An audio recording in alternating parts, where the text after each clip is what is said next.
Bihari.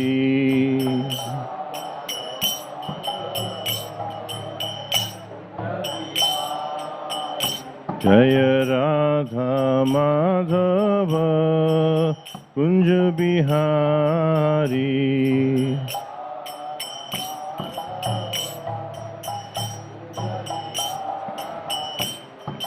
Gopi Jana Vallabha Girivaradhari.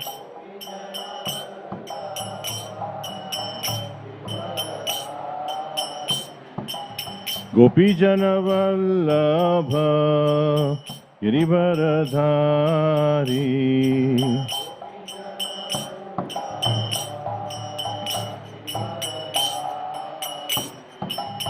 Yashodanandana Brajajana Ranjana.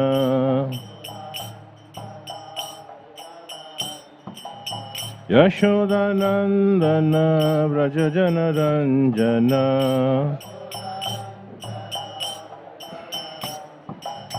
Yamuna Tira Vanachari. Yamuna Tira Vanachari.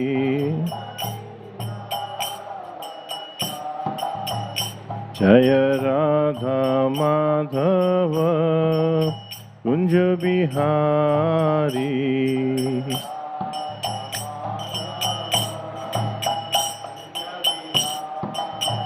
Jaya Radha Madhava Kunja Bihari.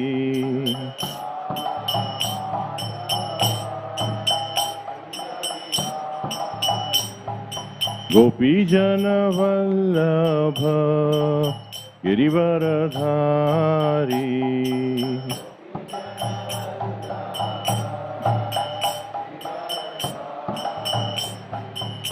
Yashodanandana Vrajajana Ranjana.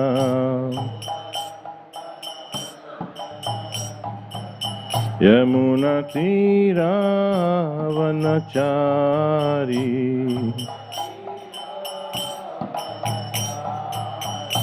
Jaya Radha Madhava Kunja Bihari.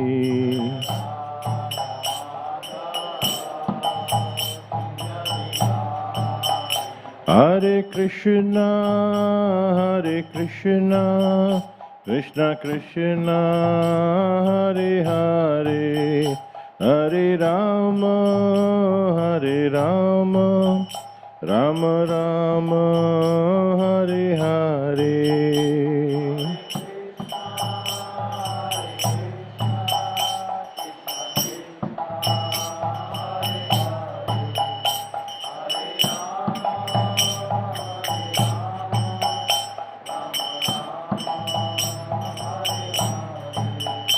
Jaya Radha Gopinath Radha Gopinath Radhe.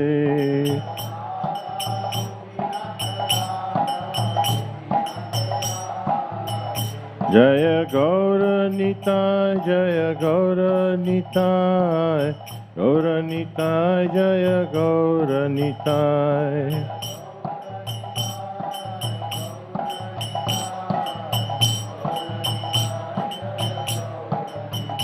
Jaya Shri Gopal, Shri Gopal, Shri Gopal, Jaya Shri Gopal.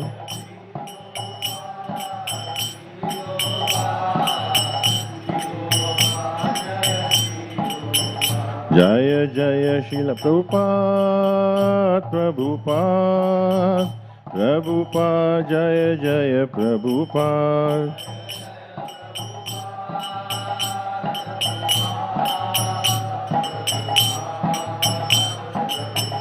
Jaya Jaya Gurudev, Gurudev, Gurudev, Jaya Jaya Gurudev.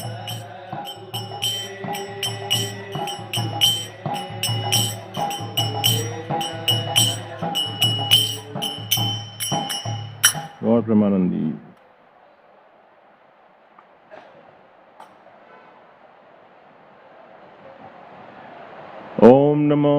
Bhagavate Vasudevaya.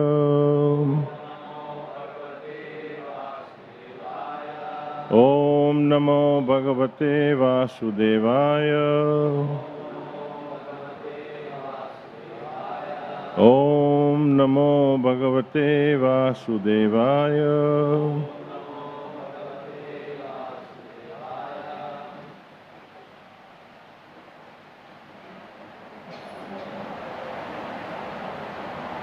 So we are continuing to read Srimad Bhagavatam, Canto 2, Chapter 9, entitled Answers by Citing the Lord's Version, Text 34, Part A. These are some of the most important verses of the entire Bhagavatam, and the previous text also was a very long purport. Srila Prabhupada emphasized so that it was divided into three, so this also will be divided into three parts. So I will read the first part. So please repeat after me.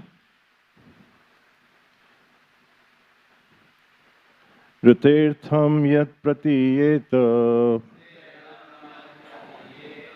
na pratiyeta chatmani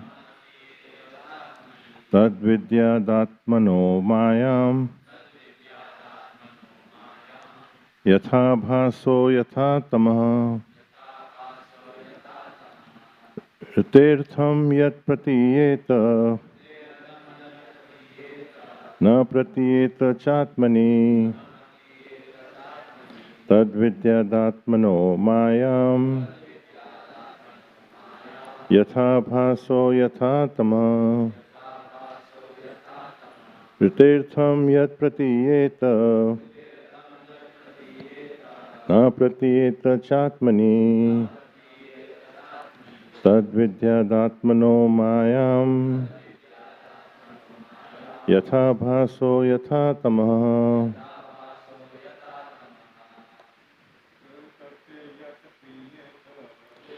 Tatpatim yadyeta na pratiyeta chatmani tad vidyadatmano mayam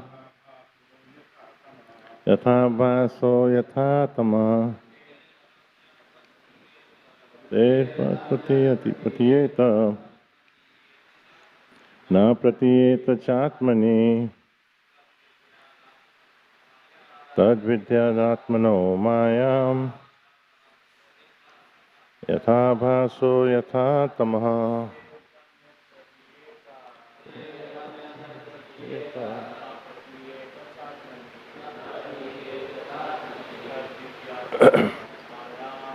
Yathatmano mayam abhaso dhatamam. Matajis. Ritirtham yati pratiyeta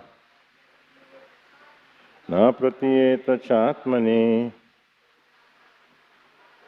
tad vidyadatmano mayam yatha bhaso yatha tamah. Ritirtham yat pratiyeta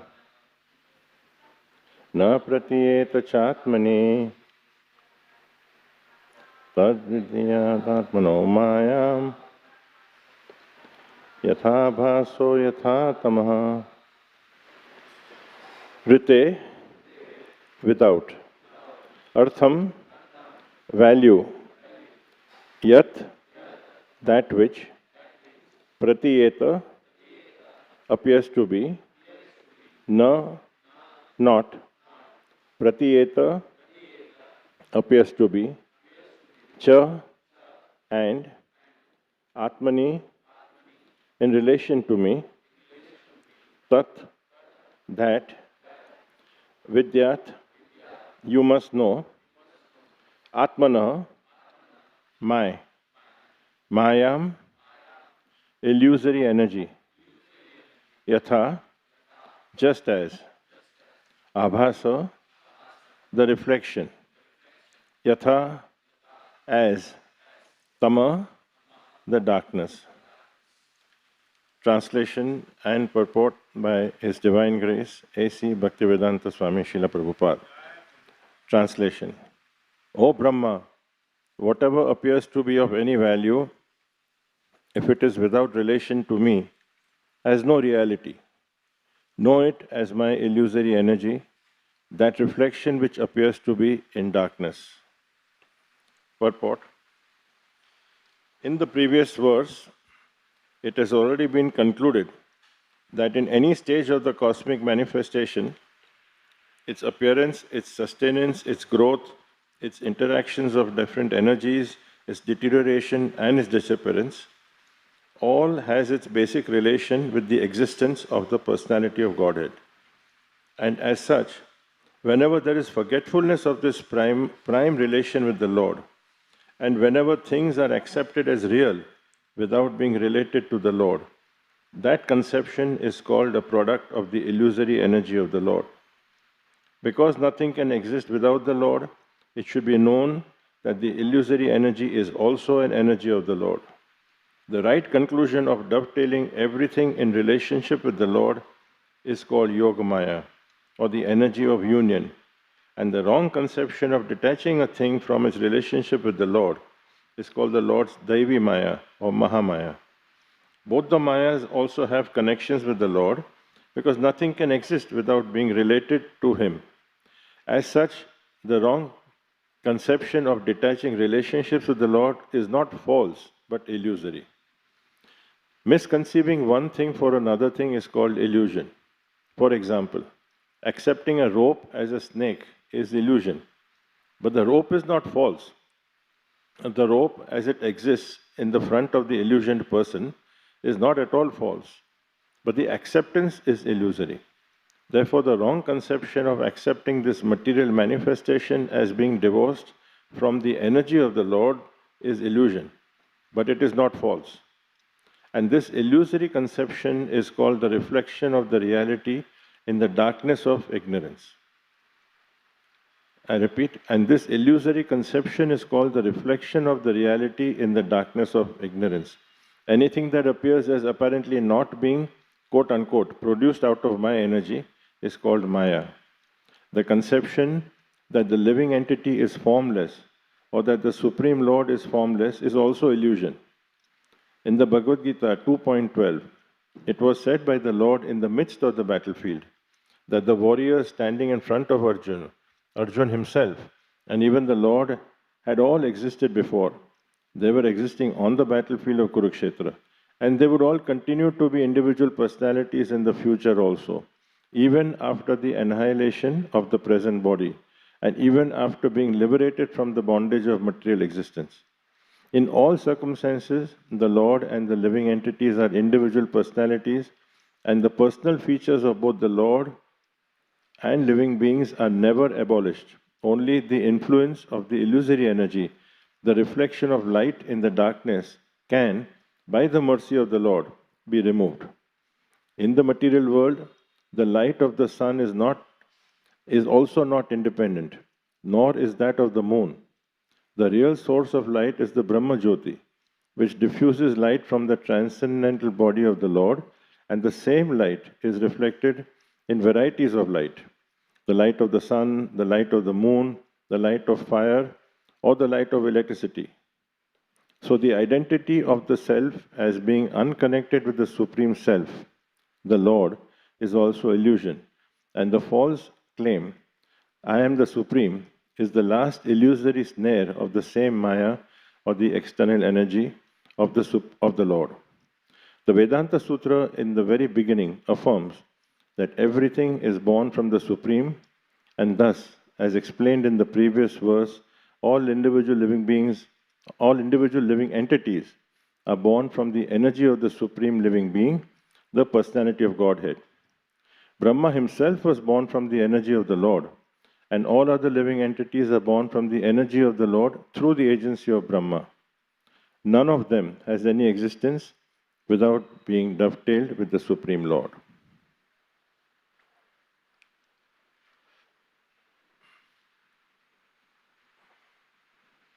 Om Gyan Timirandasya Gyananjana Shalakaya Chakshurunmilitam yena tasmai Shri Gurave Namah.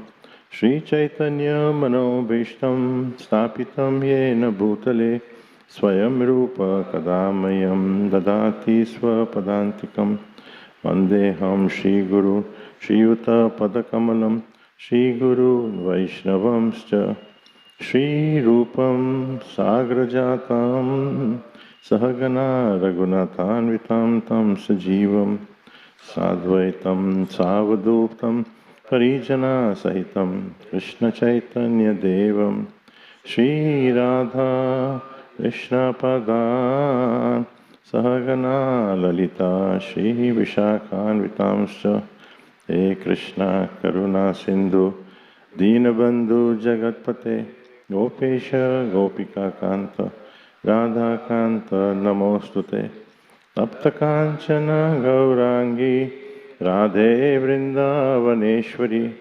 Vishapanu Sute Devi Pranamami Hari Priye Vanchakalpatarubhyascha Kripa Sindhuva evacha Patitanam Pavanebhyo Vaishnavebhyo Namo Namaha Jai Shri Krishna Chaitanya Prabhu Nityananda Shri Advaita Gadadha Shri Vasadi Gaura Bhaktavrinda Hare Krishna Krishna Krishna Hare Hare Hare Rama Rama Rama Hare Hare. Hare Krishna. Welcome you all to this the Srimad Bhagavatam class, especially those who have come from outside in this challenging climate. So very inspiring. So in continuation of his very special verses, the purports of Srila Prabhupada, where he's really put so much emphasis. So in this particular purport, we see that the central point that Srila Prabhupada makes is that we are, anything that is not in relation with the Lord is illusion. It means if we are unconnected, any activity, any thought, any action which is not connected with, not in relation with the Lord is illusion. So it's a very sweeping statement, and but at the same time it is the reality. And actually it sums up practically the whole Krishna consciousness in one line. If you had to say that Krishna consciousness means consciousness of Krishna everywhere. It's the same thing, another way to say that if we accept Krishna everywhere, then we see everything in relation to Krishna. So we often hear this phrase, this part of the shloka, padam padam yat padam sutesham, that there's danger in every step. Right? We hear that particularly in connection with how this material world, we have, there could be danger on the road, there could be danger of disease, danger of, certainly there's danger of old health, and we will certainly be temporarily here. So there are all kinds of dangers which are there. But actually the biggest danger is the danger of our consciousness being affected, and that we go into illusion. And that is something also again very subtle. By the very nature of illusion, illusion itself is so subtle that we don't recognize it, that we also don't recognize that how when we talk of dangers, we always look at, because we're trained to see everything in a gross manner, something which is very tangible, which is very, where you can outline the contours, but something which is where, if our mind is actually not only just flickering, but actually drifting away, we don't see that danger. And His Holiness Radha Swami Maharaj says that particularly for devotees, he cites that illusion can be in two forms.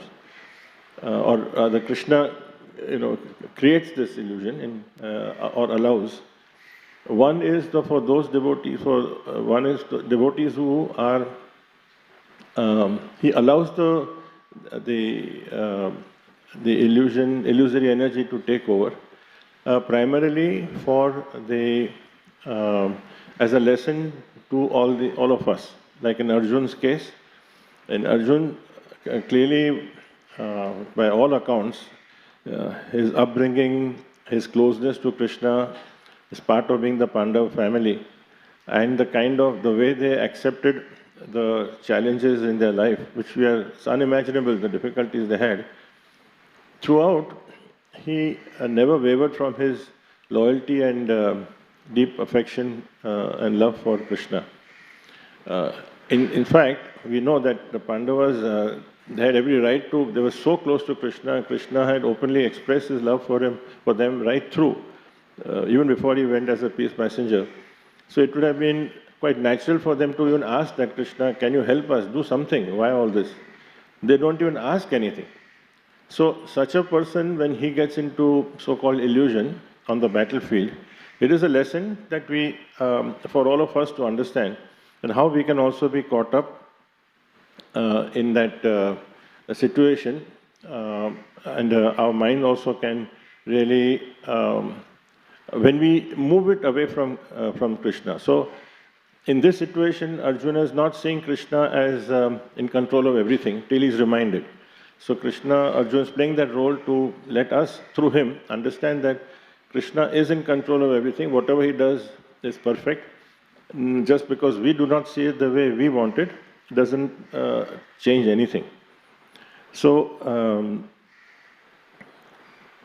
and if you were to see in our own lives also, we talk of illusion, in Arjun's case, he was already, a pure devotee, and Krishna says, you are my friend, and that's why I'm revealing this confidential secret to you.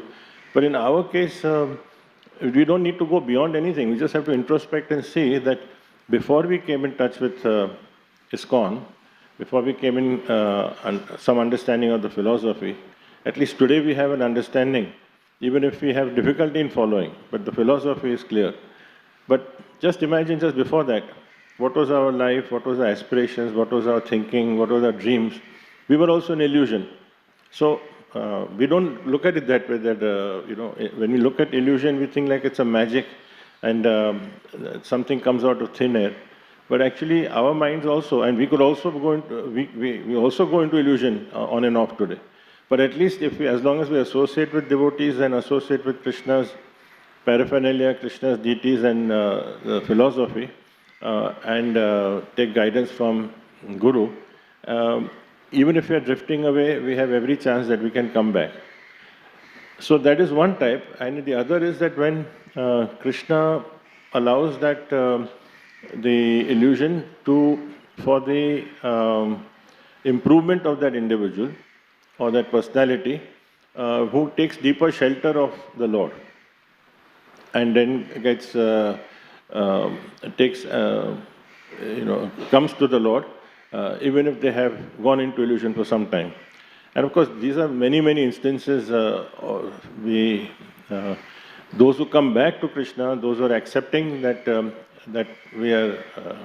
I can see that it's Krishna's arrangement that we are having this challenge. And so even if we have moved away, we come back. So this is something which is very commonplace. But if you take in Shastra also, we have the example of Bharat Maharaj. Bharat Maharaj was a great king, went down in history, but at the same time, he renounced everything and went to the forest.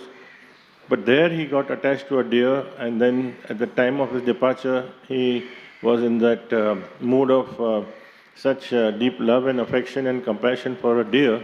Those were his last thoughts. So the next life he became a deer. But because he had such a pure life, so he had the consciousness of a human being. So even as a deer, he just remained with himself, and because of that, after that, from that life, when he departed this world as a deer, then he was given the given the birth in the family of a Brahmin family, and then he was called Jada Bharata, because he was completely so determined that he didn't want to be affected at all. So all his actions were entirely in to see that he doesn't, he doesn't have any pride. He doesn't cross anyone. He was so extra careful. So and then we see that even in that the kind of treatment he had, he almost was killed till Kali intervened and saved him. Even then he didn't flinch. He was about to be, the sword was on his head practically. It was on his head actually. And he was just moments away, and Kali intervened and got saved.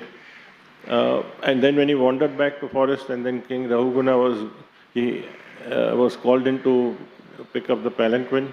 There also he was, because he was so conscious of every living entity, his whole consciousness was so charged up with Krishna consciousness. That means everything connected to Krishna, every living being connected to Krishna. So he didn't even want to hurt the ants.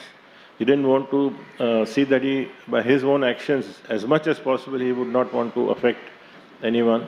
So he was also walking in such a way to avoid that. That was his consciousness, not that to see the comfort of that was secondary. So naturally, King Rahuguna was upset because when 4 people are carrying the palanquin, if one person is going on his own trip, then naturally the balance is upset. And so he got very upset, and he gets so angry, insults him, and he just bears it. And then, but when he speaks, when Jada Bharata speaks, he has not spoken in his entire life. This particular lifetime, he didn't speak a word, even though he had so many realizations. And externally, he looked like a vagabond, practically. Nobody could imagine. But when he spoke, within moments, King Rahuguna, he was also a great personality. Even though he was covered temporarily by his own, because of his own status and his own expectations. So immediately I got down and considered him as guru. So this is an example of where we see that Jada Bharata, because he got attached to the deer, and he was given a chance to come back, and then in this third life he became extremely such a great example that this is one of the major stories in the Bhagavatam. So, and what does it demonstrate to us? That Prabhupada says that we should not become spiritually lazy. So we generally associate laziness with inactivity. It is not necessarily. Spiritual laziness can be hyperactivity. In fact, many times we are very active in so many things. But all activity which doesn't connect to Krishna is spiritually lazy. That means we want to enhance our material goals. That becomes predominant.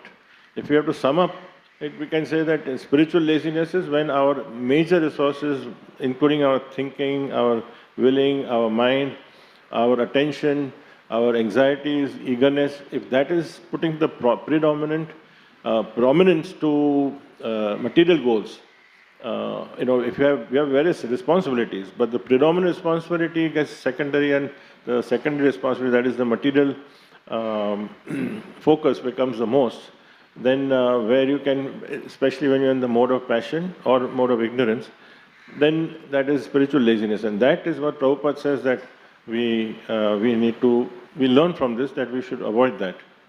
Unfortunately, we see that we have various philosophies, even our own leadership in our country.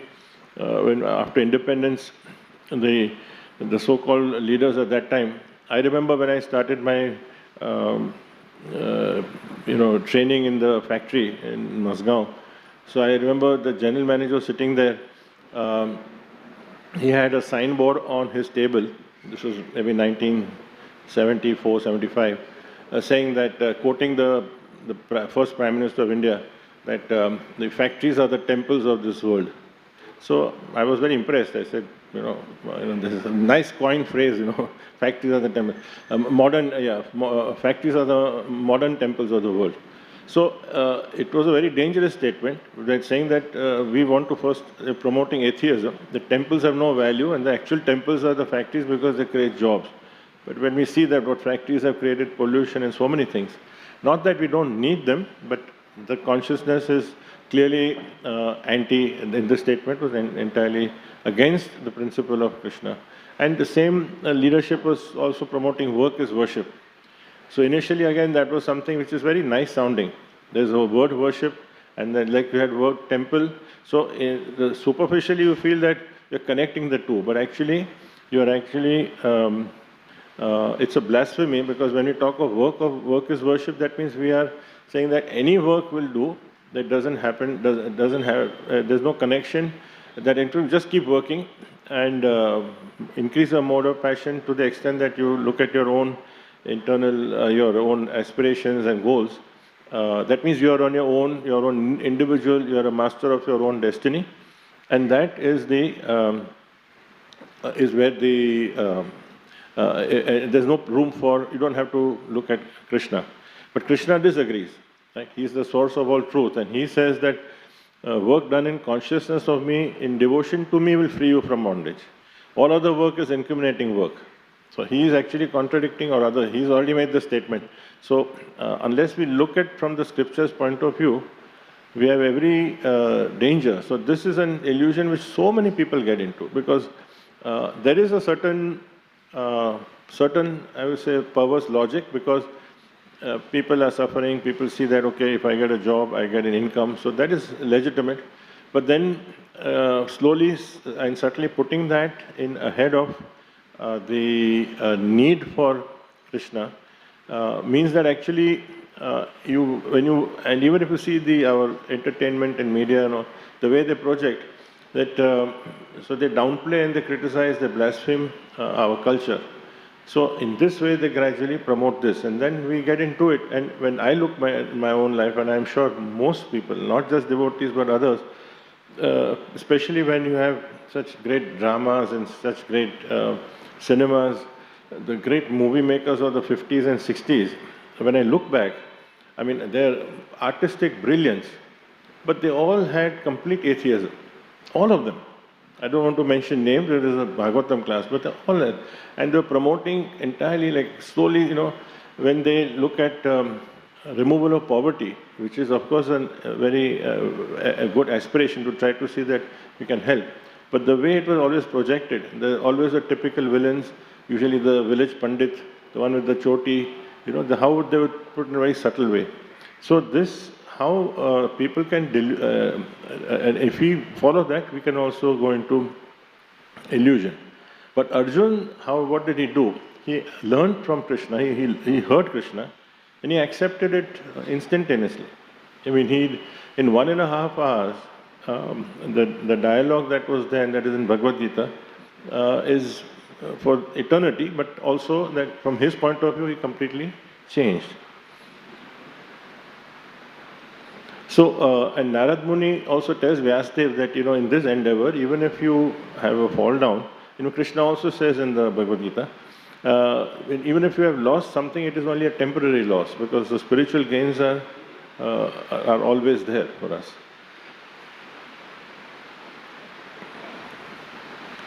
So even in devotional service, now we may think that once I've come to the temple, physically I am in a safe environment, and therefore psychologically, mentally, I am completely now safe. In one sense, yes, but the mind has its own life, and it can be, and it is within us.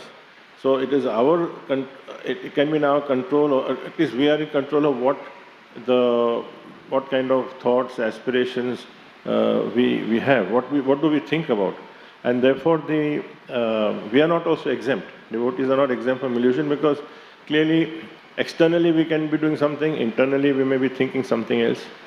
And yesterday Deen Bandhu Prabhu gave a very nice, Deen Gaurang Prabhu gave a very nice class where he gave an example of this, the Patnis, the Brahmins and the Patnis. The Brahmins were extremely learned. They were so close to Krishna, but when the Gopas were hungry, they were so bogged down in the rituals. So they were pious, and they were certainly in the sattvic mode.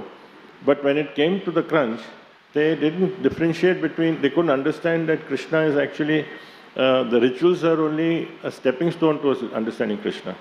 While the Brahmin Patnis who are not academically literate and not scholarly or not shastrically inclined, but at heart they understood and they knew the service to Krishna is uppermost. So Maya's business is to steal whatever propensity we have. So it's always going to do. It's not like a battle like we have the Olympics coming up. So okay, then it'll get over in say a month's time. So you have a crescendo, and then you have the finals, and then either you win or you lose, and then it's over. Then there may be next Olympics, and many of these people will not be there. It's not like that. This is a lifelong battle. The minute we are born till the time we are away, this is going to be constant. So Krishna himself created it. So this propensity to steal what we have is Krishna's kindness on us, this illusory energy, that he's also giving us the philosophy, his pure devotee, his own form. We have everything. And then he also needs to test us to see that do we sometimes move away, and if we move away, do we come back or not? So that's why it is that Prabhupada gives the analogy of a person who sleeps with the door open, and then actually the thief will come in, and the thief comes in and steals everything. So similarly, the only way to avoid it is to close all the doors and windows. So for a sincere devotee, closing the doors would mean following the regulative principles, always associating, striving to act sincerely where Krishna will provide a guru, and then follow in his instructions. So otherwise, without that, it's very difficult. It's impossible. So Sridhar Maharaj, our Sridhar Swami, he gave many talks, and he used to speak also to the business world, because he had created this institution called VAST, which was primarily designed for business people. And it was his vision in the 1990s, where the idea was to help bring them slowly to Bhagavad Gita and Krishna consciousness. So he was in touch with a lot of the current contemporary you can say the crutches of the material world, how the world works, how the corporate world works, because he was in touch with a lot of corporate people. So he was talking about the dangers of advertising and marketing. And he said that this is again in the 90s, so we're talking of 30 years ago. Today with social media and all, today's situation is much, much worse. But he said that people talk about us, that means about devotees, because he came from the US, and in the US there was an allegation that you're controlling other people's minds. So he said people talk about us controlling mind, but look who's talking. How they control. I mean, he said he was giving examples of such detailed scientific analysis they do, that which type of ads, which type of color, like for instance the color red for this season will be very prominent for these products. The placement of the products, the background that should be there, everything is analyzed. How it influences a person's mind. So they completely, they kind of control your desires, and they channelize the desires into ultimately what is the goal? To buy something which you don't want. That is the whole goal. That what you don't want, you should buy. So then that's how they would bring in the videos, the songs, the jingles, the ads, simply to do those things. So this is so if we are so gullible, if we are naive, and if we just get taken away, we are in awe of this, because it hits us something which is attractive, something which is very which resonates with us. There's maybe a nice tune, maybe something very attractive. So we may get carried away temporarily, but ultimately we have to always compare with from the eyes of the Shastra, look at from the eyes of the Shastra, and that is only possible if we keep associating. So we are in that situation, we are going to get buffeted, constantly. We are not, many of us at least, the progress is going to be that sometimes we are lurching here, sometimes we are lurching here. But at least coming back is not only possible, but we would understand that how we made a wrong step simply by seeing the sheer logic of Shastra, and also the examples that are given in the Shastra, written millions of years ago, spoken thousands of years ago, which actually bring to reality what is happening now. They talk of Kali Yuga, and the Kali Yuga is already happening now. So therefore we have to be very cautious, and Prabhupada would constantly say that we have to organize our lives, under the supervision of, that's why he created ISKCON, where the whole world can live. And therefore great devotees would never be independent. They would even, that's why Lord Ram also, Krishna also, when he came, they took a guru. They didn't need a guru, but they accepted because they established the necessity of having a guru in our life. It's very, very important. But to seek and search for the right guru is most important. Because Maya comes in so many disguises. So that's why the phrase when Prabhupada said Krishna consciousness is simple for the simple and complicated for the crooked. So if our mind is crooked, then we'll always complicate things. If we want to, and when I say for a devotee, it means that we want to crash in so many things. We will also we think that, when I'm following certain principles, and that will give me brownie points, and then I will also be doing this, and my heart is in this, and that will, but because I'm doing this, it will protect me. So this kind of games that we play, Krishna sees through it, and then Krishna will allow us to think like that, because that is illusory energy. So yes, it is something better than not going to Krishna at all. But we also need to understand that what we need to do here, how much we do, what proportion that we need to do, we have to fulfill all our responsibilities. And sometimes when we get carried away, we need to have the humility to understand that we need help to come back. Sometimes we are very successful, sometimes something clicks, and we are in a very good situation financially, somehow, and we feel that we have really succeeded so well. Maybe the stock market has gone up by 50% in 2 years and everything looks fine. So, people can take the foot off the pedal. So, this situation can be done. But the minute, at least a devotee is one who, when the things become difficult, at least will go to Krishna and say that, Krishna, I'm sorry, I made a mistake, I want to come back. So therefore, that is Krishna's mercy. Then we realize that thank God it happened, because I would never have otherwise come to Krishna consciousness. I would never come to you unless you create this situation. So, therefore, this Guru, Sadhu and Shastra, Sadhu represents the lineage, our acharyas. Shastra is all the scriptures. They always say the same thing. The essence is the same, and when we see that, we have faith. And that's how our faith strengthens when we follow the process. Our Sudhir Chaitanya Prabhu, he at once mentioned that pride is also a lifestyle disease, because for illusion, when we go on the basis of when we are proud of our accomplishments, and again, if we take it more because we are among devotees, we are all aspiring for the same thing. Therefore, I am saying more from a devotee's perspective, that when the subtlety of getting pride that we have succeeded in so many things, even in a devotional service, even in our various activities that we do, we may start, then we start becoming competitive, we start becoming envious. Even in dressing, the deities, or it may be in book distribution, or it may be in donations, but then the element of, and we may say it is transcendental competition. But transcendental competition would mean it is transcendental if we actually are very happy with the other person and does better than us. That is the test. If we feel something hurt, if we are upset, and our mood is really to try to compete, give a better lecture, if someone arranges this program, I will arrange another program. So this kind of thing is something which will also take us apart. So he said that this kind of pride is really what takes us into illusion.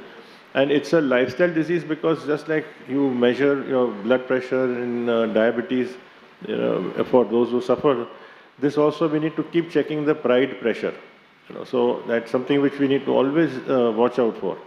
And in that relation, Ravindra Swarup Prabhu, Prabhupada disciple, in one article he had mentioned that, so what are the symptoms of a person or a devotee who may be going into pride? And he gives 8 symptoms. One is a lack of Vaishnava etiquette. Slowly we start thinking that is not necessary, it is, now I'm past it, it is only for beginners, it is too ritualistic or too formal, etc., and then we just disregard it.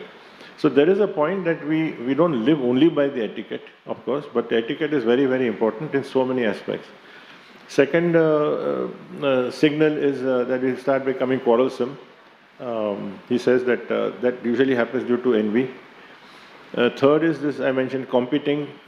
When you start competing with each other, that's also a sign that slowly the pride is coming in, because then we are overwhelmed by our own success. We really want to show that then the mood of service is secondary, and in the service now we take over. That means I want to excel, and the excelling is very important. I need to hear my name being announced.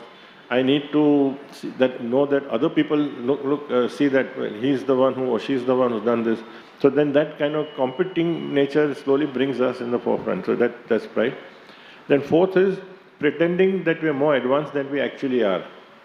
So we conceal our shortcomings and our secretive mentality. The secretive mentality comes in because we are concealing our actual feelings, and there's a pretense basically that when we start acting like that, because we think this is expected of me rather than what I am, then there is every danger that we will only be catering to that illusion. Fifth is no association with equals. Basically, no association with our God brothers and God sisters, and therefore you don't get any feedback. Sixth is finding faults in others. The tendency to criticize increases. The seven is immaturity by identifying spiritual advancement with organization advancement. That means if I'm a member of, let's say you have some position you have been given, you may be a mentor or a counselor, and first of all, you identify with Chowpatty temple. Chowpatty temple gets praised, so you think, I am doing something. Radha Gopinath Mandir is talked over the world, so I am part of Radha Gopinath, so I am something. It just happens. We have done nothing, but we feel that. We are part of some committee or some activity, and then because that is doing very well, so we also feel that the organizational advancement means spiritual advancement. And the last is that we start straying away from the path of devotional service. That if our tendency is gradually we avoid taking services and we avoid meeting devotees, we can see a trend. So ideally, this is something which is a kind of self-check for us. We internally introspect. But otherwise, even if we allow others to point out, or some close friends or people whom we respect and who notice us and who have a relationship with us where they can speak, that also is at least a safety valve for us. And then the effect is that if we start developing, we've already spoken about that, it attracts, means we start committing offenses, and then Krishna never enters a proud heart. I think it was Sachinandan Maharaj when he said that your heart has to be soft for Krishna to enter. He will not enter into a hard heart. And then he also gives the ABCD of a cure. What he says, 4 things. A is for awareness, acceptance and appreciate. Awareness starts means you first at least aware that what the problem is. That we start seeing that this is my tendency. Acceptance is that you say not only you're aware, but you also accept that I need help. And then appreciate means any help that comes in, you take that. You start implementing that. B is for be eager to serve, whether you are in the forefront or in the back. So whatever service. Maybe we had this fantastic video which really reflects Radha Gopinath Mandir's strength, on the Brahmotsav. So it really shows that there are so many devotees who have been here for 25, 30 years. Today is Thursday, so I just met a devotee I saw on the video. So devotees are very happy doing the service, coming here, and they are now already in the advanced ages also. They are not looking for, they know they are contented. They are not looking for any external appreciation, though it is our duty to appreciate. But so basically, eager to serve, the mood is to serve, that's it.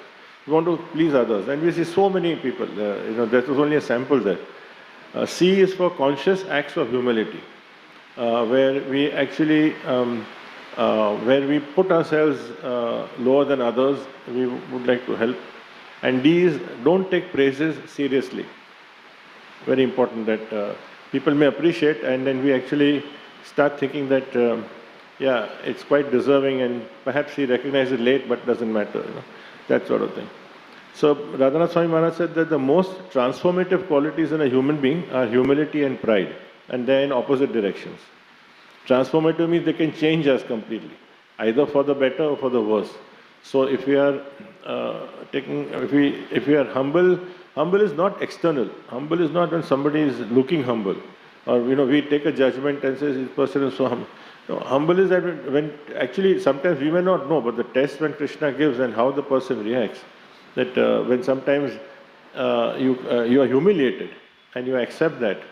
Like we know some devotees Prabhupada disciples who may have strayed away for some time after Prabhupada went, and then when they had some illnesses or some towards the end, and everything went wrong, and then they came back, they just accepted it gratefully, and that was the reciprocation from Krishna and from Prabhupada. So it can be both ways.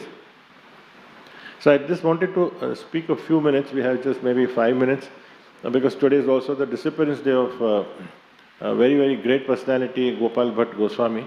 So he is part of, why he is part of the 6 Goswamis, why we talk of these 6 in a very exalted, they are the most exalted devotees and the key representatives of Chaitanya Mahaprabhu. And because very often we talk of some of the Goswamis, but some Goswami may not have spoken so much about, at least when it comes to, therefore, I'll take just 5 or 6 key points which highlight what is so unique and how the Goswamis gel together so well. First is that when Krishnadas Kaviraj Goswami Maharaj was asked to write the Chaitanya Charitamrita, he went to, he sought the blessings of all the senior Vaishnavas at that time. To each one he went and he took the blessings. So when he came to Gopal Bhatta Goswami, Gopal Bhatta Goswami said that I will give my blessings only on condition that my name should not appear in Chaitanya Charitamrita. Now we have to let this sink in, that here we are, all of them knew that this is Chaitanya Mahaprabhu is Krishna. And if we have some understanding of what Krishna is, you imagine what their understanding is. And in that, knowing that this is for history, for eternity, not just this, it is for the rest of eternity. His name, and he doesn't want his name to be there. So he is fully understood his position that he is most contented to be just, though he's an associate, close associate of Chaitanya Mahaprabhu, that he is just what they claim to be servant of the servant. So that was his an extraordinary action of his. Also, when Chaitanya Mahaprabhu in 1510, when he was about 26, he started on a South India tour. So in that time he met, it was a long walk. So when he came to Srirangam and he met 3 brothers, he met Venkat Bhatt. These were very exalted brothers, all in the Shri Sampradaya, following Ramanuja Sampradaya. So Venkat Bhatt, Prakashanand Saraswati and Talluri Bhatt, I think. Talluri. So all of them were very happy to see him, and then they especially asked that you please stay at our place for the Chaturmas.